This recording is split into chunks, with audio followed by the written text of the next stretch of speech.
जय जय जय श्री राधे श्याम।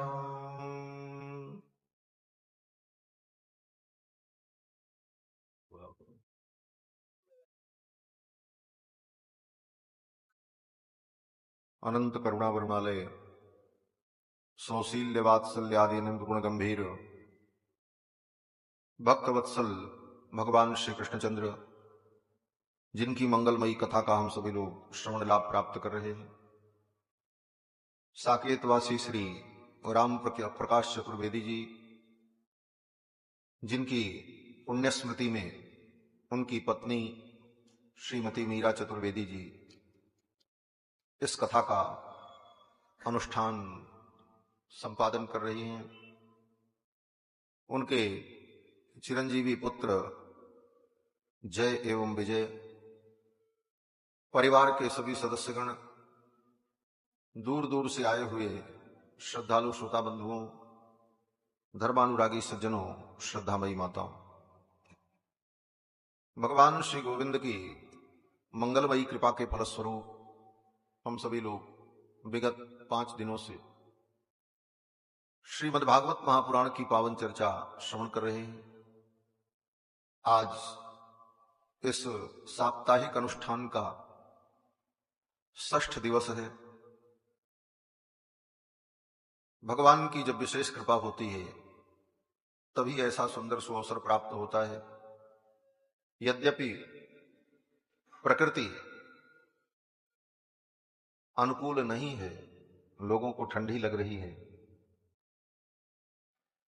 ऐसी शीत लहर चल रही है, लेकिन इसी शीत लहर में भगवान के भक्ति की भी लहर प्रवाहित होती रहे, यही जीव के कल्याण का साधन है।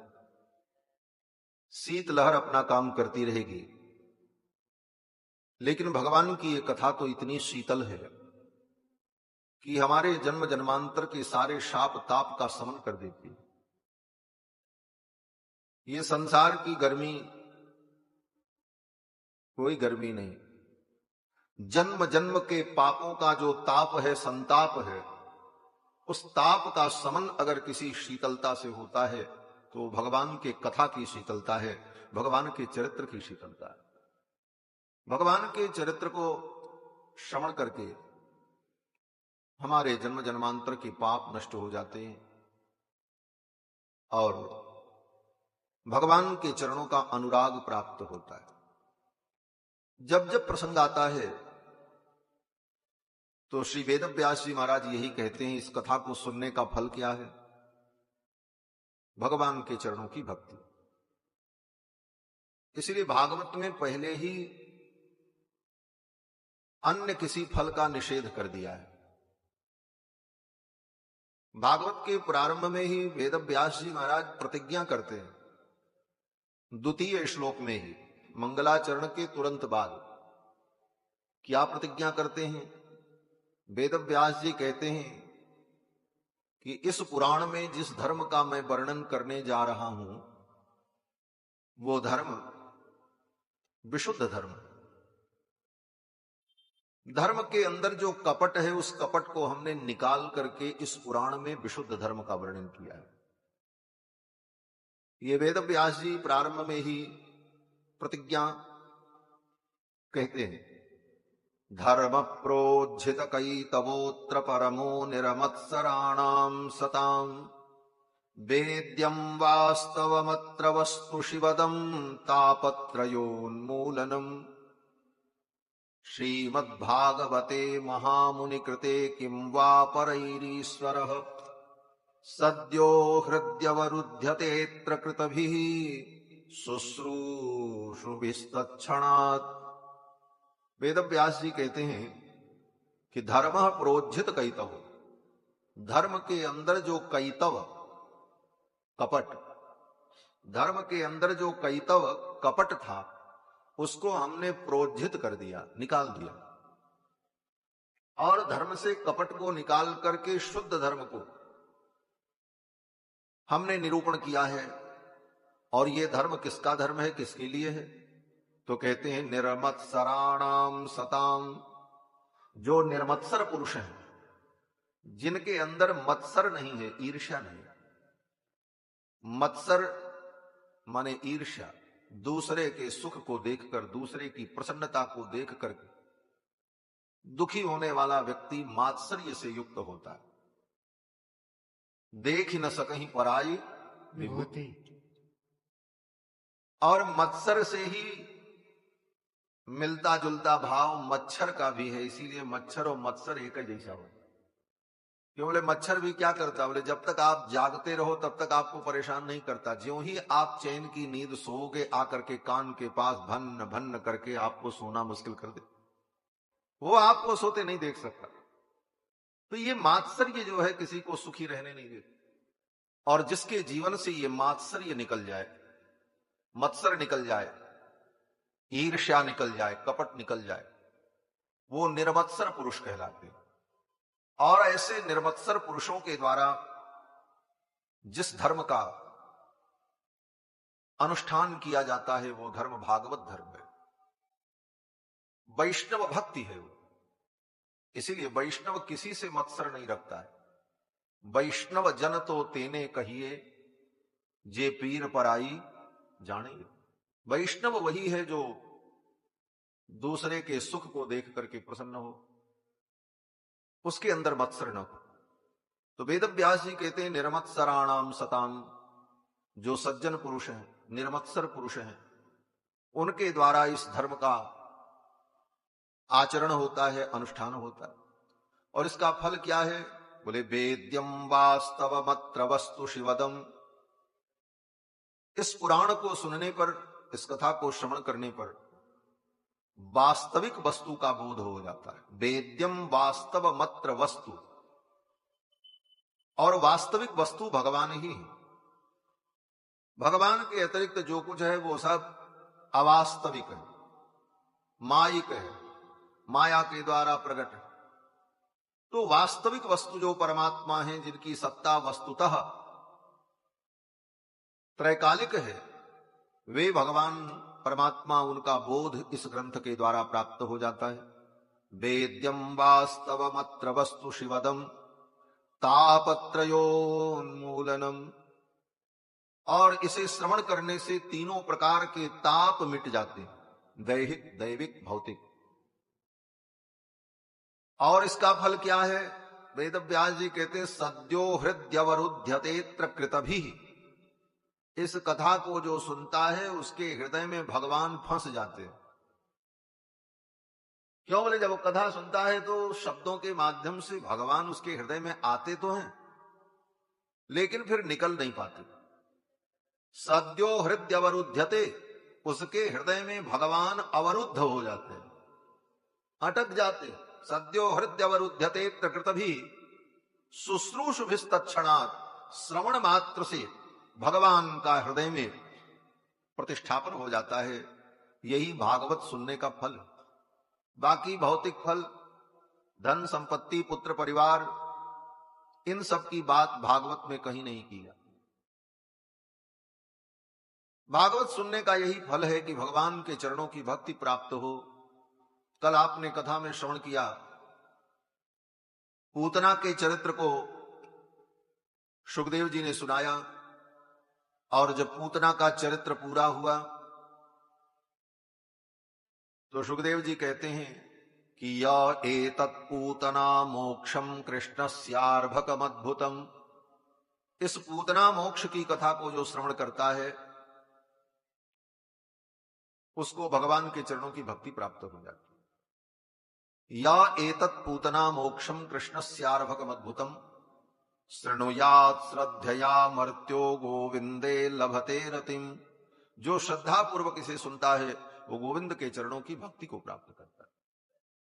तो भागवत के सुनने, पढ़ने, अनुभव करने का परम फल यही है कि भगवान के चरणों में हमारी निष्काम भक्ति हो, निष्काम प्रीति हो। संसार की कामनाएं, इच्छाएं समाप्त हो जाएं, इन कामनाओं का अंत हो।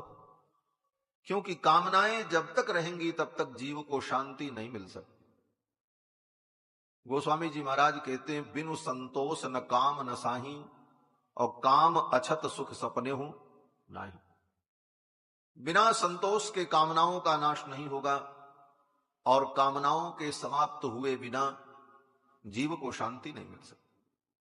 ज्ञान विज्ञान और भक्ति की ये मंगलमयी चर्चा सुनकर के हम निष्काम भाव से भगवान के चरणों की भक्ति करें, भगवान की कथा श्रवण करें, उनका नामोच्चारण करें और जितना बन पड़े उनकी पूजा करें, चिंतन करें, उनका स्मरण करें, उनका कथन करें। भगवान के विषय में कहना, सुनना, चिंतन करना, अपने मन को विविध प्रकार से भगवान में लगाए रखना, इसी का नाम भक्ति है।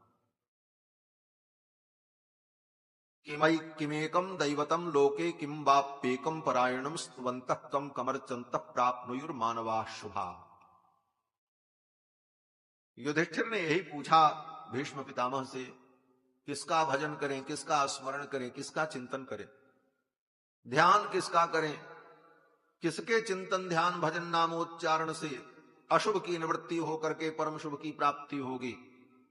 तो भीष्म पितामह ने यही कहा कि भगवान श्री हरि के चरणों की भक्ति ही जीव का परम कल्याण करती है। हम सभी लोग बड़भागी हैं कि श्रीमद् भागवत महापुराण की पावन चर्चा श्रवण कर रहे हैं और श्रीमती मीरा चतुर्वेदी जी, जिनका ये संकल्प था और कई बार आपने प्रयास किया, वृंदावन गई, वृंदावन में भी 4-5 महीने पहले जन्माष्टमी आश्रम में कथा थी, वहां भी गई। महाराज जी कथा करनी है और भगवान की ऐसी कृपा भई कि कथा का आयोजन हुआ और धीरे धीरे आज 6वां दिन बीत रहा है, एक दिन और बचा। बहुत गई थोड़ी रही, थोड़ी भी अब जाए। यही काल चक्र है, काल चक्र चलता रहता है, समय कब बीत जाता है ये पता नहीं चलता। एक समय माता जी वृंदावन में कई बार गई, जय बार वृंदावन में कथा हुई, फोन से कितनी बार, सैकड़ों बार वार्ता हुई, कब कथा होगी, कब होगी। और आज देखो अब एक दिन और बचा है, कल सब पूरा ही हो जाएगा। बोलो श्री सीतारामचंद्र भगवान की जय। कल की कथा में आप सभी लोगों ने श्रवण किया, भगवान ने देवराज इंद्र के अभिमान को नष्ट करने के लिए गोवर्धन की पूजा कराई। श्री गोवर्धन महाराज ब्रज के देवता हैं और भगवान के ही स्वरूप हैं। भगवान श्री कृष्ण में और महाराज गोवर्धन में कोई अंतर नहीं। भगवान नारायण, भगवान विष्णु ही कृष्ण के रूप में अवतरित हैं और भगवान विष्णु ही ब्रज क्षेत्र में गोवर्धन गिरिराज के रूप में विराजमान है। श्री वृंदावन धाम की महिमा को प्रकट करने के लिए ब्रह्मा, शंकर और भगवान विष्णु तीनों पर्वत के रूप में विराजमान है। बरसाने में श्री राधा रानी के यहां जो पर्वत है वो ब्रह्मा जी का स्वरूप है। नंदगांव में जो पर्वत है वो नंदीश्वर भगवान शिव का स्वरूप है और श्री वृंदावन धाम में गिरिराज गोवर्धन महाराज जो है वो भगवान विष्णु के स्वरूप है। तो भगवान ने ब्रजवासियों से कहा, इंद्र की पूजा से कोई लाभ नहीं, गोवर्धन महाराज की पूजा करो। ब्रजवासियों ने भगवान की बात मान ली। बरसों से जो पूजा चली आई थी उस पूजा को छोड़ दिया। बरसों से जिसको अपना देवता मानते थे उन देवता को छोड़ दिया और गिरिराज को ही अपना देवता माना और उनकी पूजा की। कहते हैं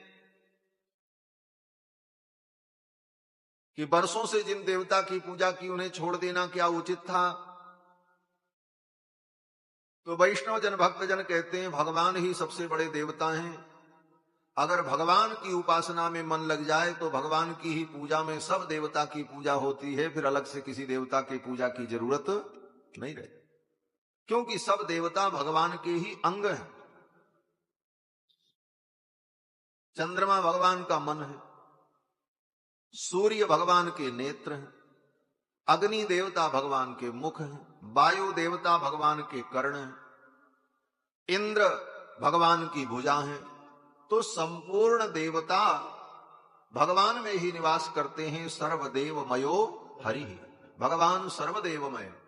तो भगवान की उपासना से सबकी उपासना हो जाती है और सबकी कृपा प्राप्त हो जाती।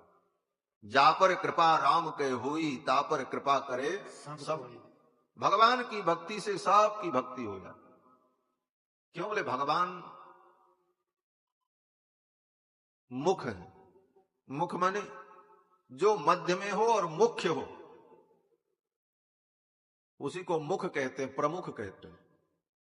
शरीर में सारे अंग हैं, लेकिन सारे अंगों को अलग अलग भोजन नहीं कराया जाता है। मुख में भोजन कराओ, सारे अंग में पहुंच जाता है। ऐसा थोड़ी होता कान को अलग खिलाना पड़ता। उसी प्रकार भगवान ही मुख हैं, प्रमुख हैं। और भगवान की जब उपासना हुई, भगवान को भोग लगाया, उनकी आरती उतारी, उनका ध्यान किया, तो सब देवी देवताओं का उन्हीं में ध्यान संपन्न हो जाता, पूर्ण हो जाता। इस बात को जब नहीं समझ पाते, अज्ञान के कारण, तो व्यक्ति भटकता रहता है। लाओ इन देवता को भी पूज लें, कहीं ये न नाराज हो जाए, कहीं वो न नाराज हो जाए।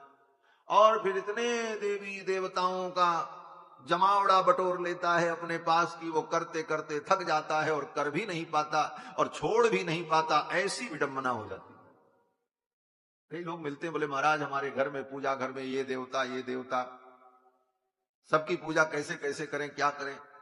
हमने कहा सबको रहने दो, सब बैठे रहें, भगवान की पूजा करो। भगवान की पूजा में उन सबकी पूजा हो रही है, साथ में सब है, सबकी पूजा हो। भगवान में ही समस्त सृष्टि विद्यमान है, सर्वदेवमयो हरि। तो भगवान ने देवराज इंद्र की पूजा का निषेध किया और कहा गोवर्धन महाराज की पूजा करो। ब्रजवासियों ने गोवर्धन महाराज की पूजा की। गोवर्धन पर्वत के शिखर पर भगवान ही एक रूप में प्रकट हो गए, शंख चक्र गदा पद्म धारण किए हुए। और मेघ गंभीर वाणी में भगवान ने कहा, ब्रजवासियों मैं ही गोवर्धन देवता हूं। ये पूजा सामग्री जो लेकर के आए हो, इन पूजा सामग्रियों से तुम मेरी आराधना करो। अब तो ब्रजवासी बड़े प्रसन्न हुए। एक रूप से भगवान उन गोप ग्वाल बालों के बीच में खड़े थे नीचे, और एक रूप से भगवान पर्वत के शिखर पर प्रकट हो गए, चतुर्भुज रूप, पीतांबर धारण किए हुए। भगवान का जब दर्शन किया तो ब्रजवासियों ने, सखाओं ने कहा, कन्हैया ये तेरा देवता तो बड़ा अच्छा है। बोले क्यों? सखाओं ने कहा, भैया प्रतिवर्ष हमने इंद्र की पूजा की, लेकिन आज तक सपने में भी इंद्र ने दर्शन नहीं दिया। और ये तुम्हारे देवता कितने अच्छे हैं, अभी पूजा भी नहीं की और प्रकट हो गए, दर्शन दे रहे हैं, प्रसन्न है। भगवान ने कहा ये हमारे देवता। अब तो ब्रजवासी बड़े प्रसन्न हुए और विधिवत अनेकोपचार से गोवर्धन महाराज की पूजा की। और जब पूजा संपन्न हो गई तो खूब कीर्तन भजन किया, गोवर्धन महाराज की परिक्रमा लगाई। और ये सब करके जब पूजा संपन्न करके चल पड़े, इधर इंद्र को पता चला ब्रजवासियों ने मेरी पूजा नहीं की। इंद्र को क्रोध आ गया। इंद्रस्तदात्मन पूजाम विज्ञाय विहिताम नृप, गोपेभ्य कृष्णनाथेभ्यो नंदादिभ्यश्चुकोपसः। नंदादि गोपों के ऊपर इंद्र को क्रोध आ गया, इन्होंने हमारी पूजा नहीं की। सांवर्तक नाम की मेघमालाओं को बुलाया और कहा, जाओ ऐसी वर्षा करो, ऐसी वर्षा करो कि पूरा ब्रजमंडल नष्ट हो जाए। इन ब्रजवासियों ने मेरा अपमान किया है। अब तो इंद्र के आदेश से सांवर्तक नाम की मेघमालाएं आ गईं। गणम सांवर्तकम नाम मेघानाम चांतकारिणाम, इंद्र प्राचोदयत क्रुद्धो वाक्यम चाहे क्षमान्युत। इंद्र के कहने पर सांवर्तक नाम की मेघमालाएं आईं, बादल आ गए, बिजली चमकी, बादल गरजे और वर्षा प्रारंभ हो गई। इंद्र ने कहा, चल करके खूब वर्षा करो, नष्ट करो ब्रजमंडल को। पीछे से मैं भी आ रहा हूं, अपने ऐरावत पर बैठ करके आऊंगा और देखूंगा इन ब्रजवासियों ने मेरा अपमान किया, उसका परिणाम ये क्या भोग रहे हैं, ये मैं देखने आऊंगा। इंद्र को इतना गर्व था। इंद्र ने कहा कि अहम चैरावतम नागम आरोह्यानुब्रजे ब्रजम। तुम चलो वर्षा प्रारंभ करो, मैं अपने ऐरावत पर बैठ करके आ रहा हूं। इंद्र का आदेश पाकर के सांवर्तक नाम की मेघमालाएं आ गई। देखते देखते भयंकर वर्षा प्रारंभ हो गई। मोटी मोटी जलधारा आकाश से पृथ्वी पर गिरने लगी। स्थूणा स्थूला वर्षधारा, अत्यंत स्थूण स्थूल वर्षा की धारा पृथ्वी पर जब गिरने लगी, अब गोप ग्वाल बाल सब व्याकुल होकर के भागने लगे। इतना भयंकर जलवृष्टि थी कि पेड़ टूट टूट करके बहने लगे, फूस की झोपड़ियां बहने लगी। अब तो सभी गोप ग्वाल बाल व्याकुल होकर के रोते हुए भगवान श्री कृष्ण के पास गए। बेपमाना भगवत कृष्ण, बेपमाना भगवत पादमूलम उपाययुः। कांपते हुए सभी गोप ग्वाल बाल भगवान श्री कृष्ण के पास पहुंचे और जाकर के कहा, कृष्ण कृष्ण महाभाग त्वन्नाथम गोकुलम प्रभो। हे प्रभो, हे कृष्ण, आप ही गोकुल के नाथ हैं, आप ही हमारी रक्षा कर सकते हैं। त्रातुमर्हसि देवान्न कुपितात् भक्तवत्सल। हे भक्तवत्सल, आप हमारी रक्षा करो। त्रातुमर्हसि देवान्न कुपितात् भक्तवत्सल। हे भक्तवत्सल, देवराज इंद्र के कोप से हमें बचा लो, भगवान की शरण में। यही बुद्धिमानी की ब्रज के भक्तों, और यही करना भी चाहिए। ब्रजवासियों ने ये तो समझा कि ये जो उपद्रव हो रहा है ये देवराज इंद्र के क्रोध के कारण हो रहा है, ये उनको समझ में आया। और ये भी समझ में आया कि इंद्र ने क्रोध क्यों किया, इसलिए किया कि उनकी पूजा नहीं।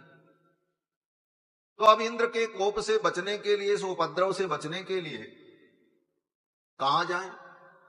तो इंद्र के पास नहीं गए। अज्ञानी कोई होता तो कहता, अरे भाई इंद्र ने कोप किया है, सब गड़बड़ हुआ, हमसे गलती हो गई, हमने इंद्र की पूजा नहीं की, चलो चलो इंद्र की ही पूजा करो। फिर जाकर के इंद्र के चरणों में गिर जाते, क्षमा मांगते, रोते गाते।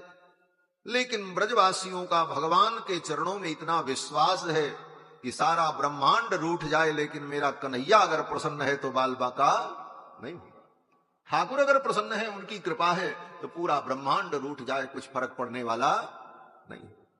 इसलिए ब्रजवासियों ने इस विश्वास के साथ भगवान के चरणों में प्रार्थना, और किसी के चरणों में प्रार्थना।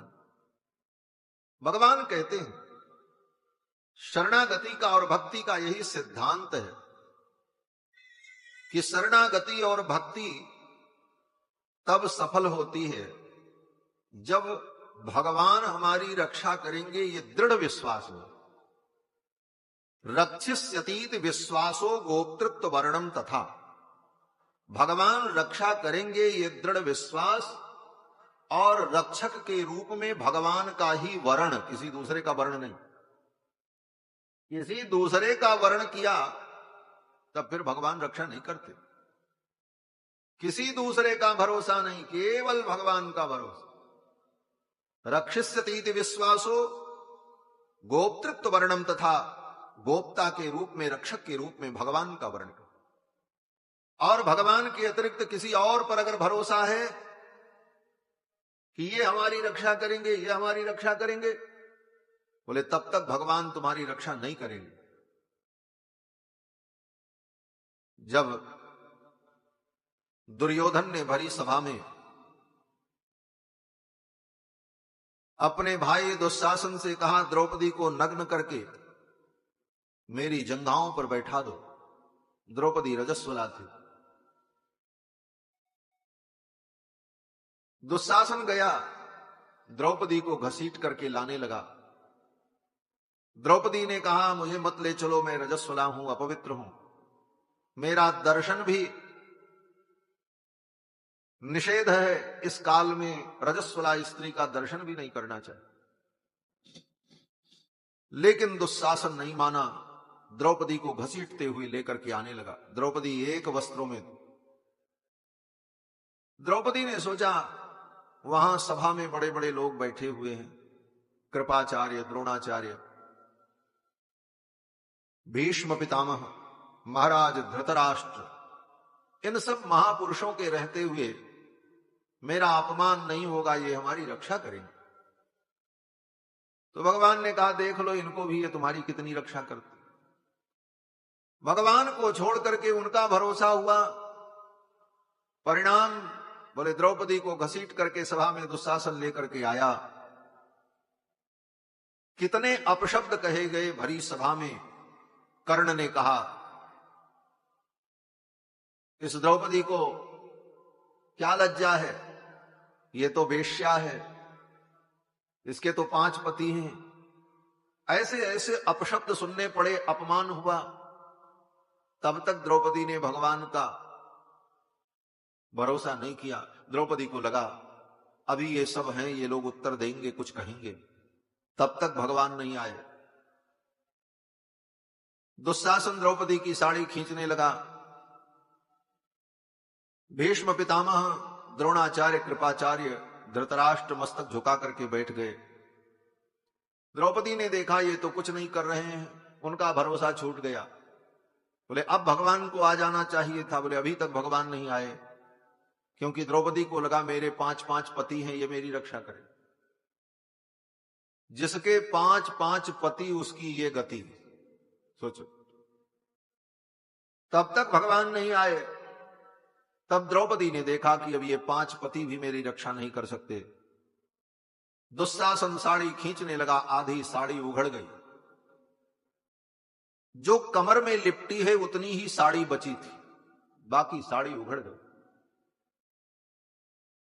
दुशासन खींचने लगा तो द्रौपदी अपने साड़ी के पल्लू को पकड़कर अपने तरफ खींच रही थी, चिल्ला रही थी छोड़ दो छोड़ दो। तब तक भगवान नहीं आए। क्यों? बोले भगवान ने सोचा अभी तो द्रौपदी को अपने बल का भरोसा, अपने हाथों से द्रौपदी साड़ी को खींच रही है, इसको अपने बल का भरोसा। जीव जब तक अपनी रक्षा का स्वयं प्रयास करता है तब तक भगवान कोई प्रयास नहीं।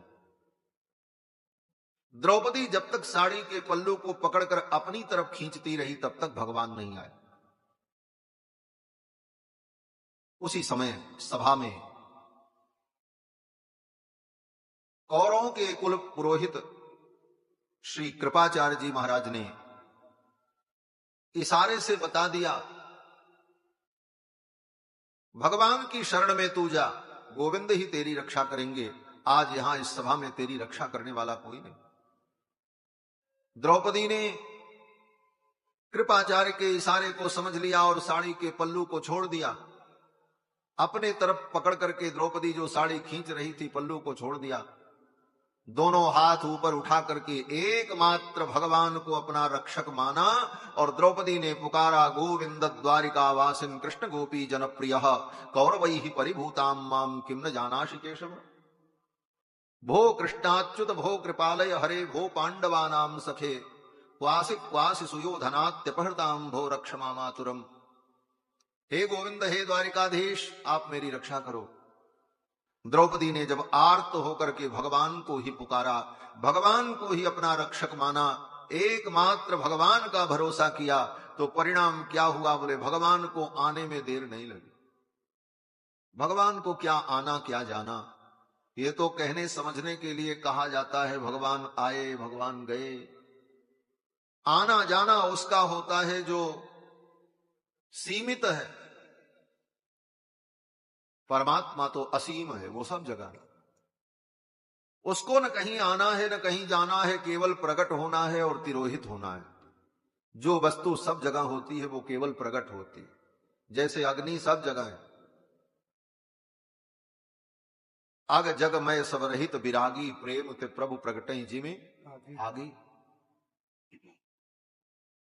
माचिस की काड़ी लेकर आप यहां जलाओ तो यहां भी आग प्रकट हो जाए, यहां जलाओ तो यहां भी, यहां भी, यहां भी, आकाश में कहीं भी वो जलेगी तो आग प्रकट हो। क्यों? बोले अग्नि तत्व सर्वत्र व्यापक है, उसके लिए कोई काल स्थान निहित नहीं है। उसी प्रकार भगवान सर्वव्यापक तत्व कहीं भी प्रकट हो जाए।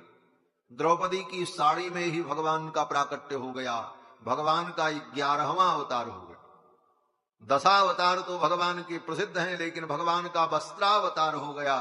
भगवान ने वस्त्र के रूप में अवतार ले लिया। यो वस्त्र संभृत तनु, वस्त्र संभृत तनु, भगवान ने वस्त्रावतार धारण कर लिया। और 10,000 हाथी का बल रखने वाला दुशासन खींचता खींचता थक गया और 10 हाथ की वो साड़ी समाप्त नहीं। रंग बिरंगी साड़ियां प्रकट होने लगी, साड़ियों का पहाड़ लग गया।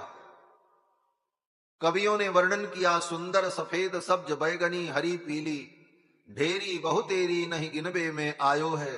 लाली और गुलाबी गुलनारी पाट फल शाही, काही और बदामी बहुतेरो दर्शायो है।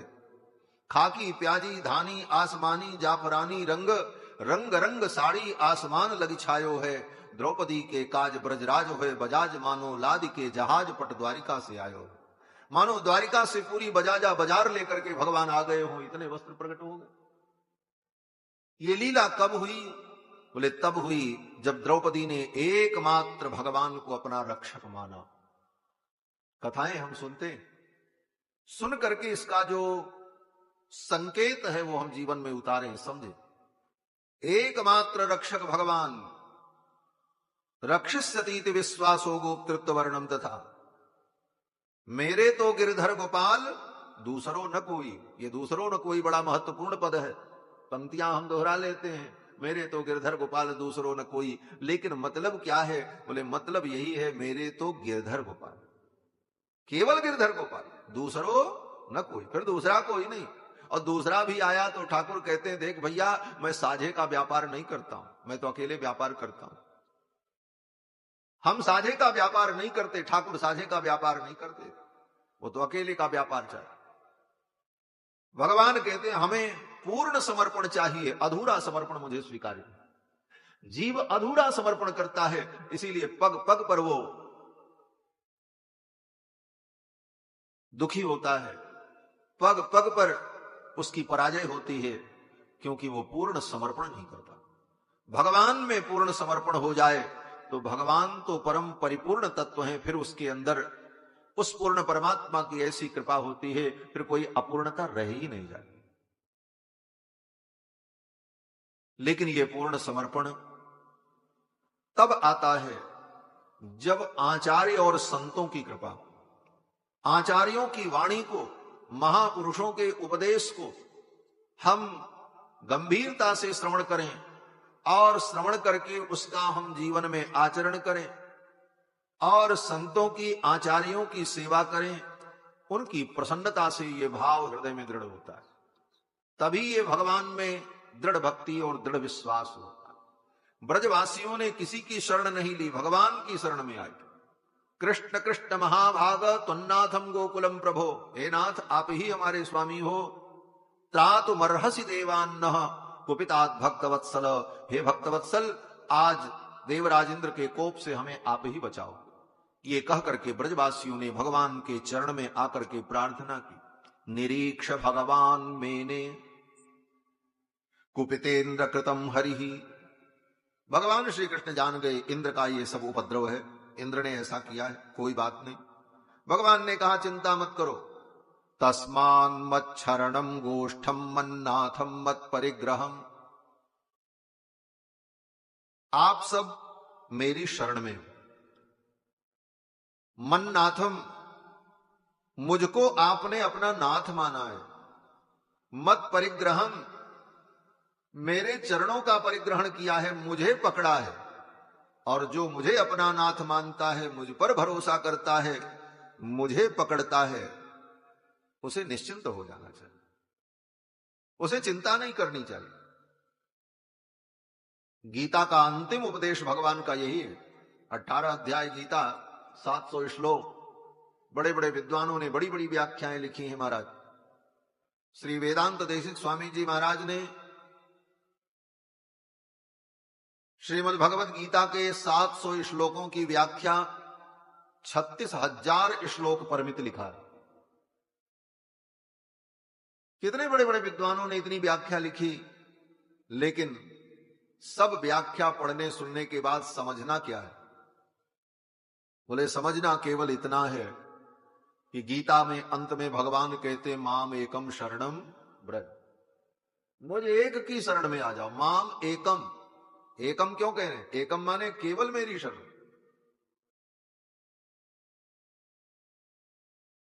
माम एकम शरणम ब्रज, मुझ एक की शरण में आ जाओ। और आने के बाद क्या करना है? बोले कुछ नहीं करना, मेरी शरण में आ जाओ, केवल मेरा भरोसा कर लो और फिर तुम निश्चिंत हो जाओ, चिंता छोड़। अंतिम उपदेश भगवान कहते मां शुचा अहम त्वा सर्व पापेभ्यो मोक्षयिष्यामि मां शुचा, तुम चिंता मत करो। तो भगवान की शरण में आकर एकमात्र रक्षक के रूप में भगवान का वर्ण करके व्यक्ति चिंता छोड़ दे। ब्रजवासियों ने चिंता छोड़ दी, भगवान के चरणों में निवेदन कर दिया और कहा अब आप जानो। भगवान ने कहा चिंता मत करो, गोपाये स्वात्म योगेन, अपने आत्म योग के द्वारा मैं तुम सबकी रक्षा करूंगा। सोयम में व्रत आहितः, मेरे व्रत का समय आ गया है, मैं भी अपने व्रत का पालन करूंगा। भगवान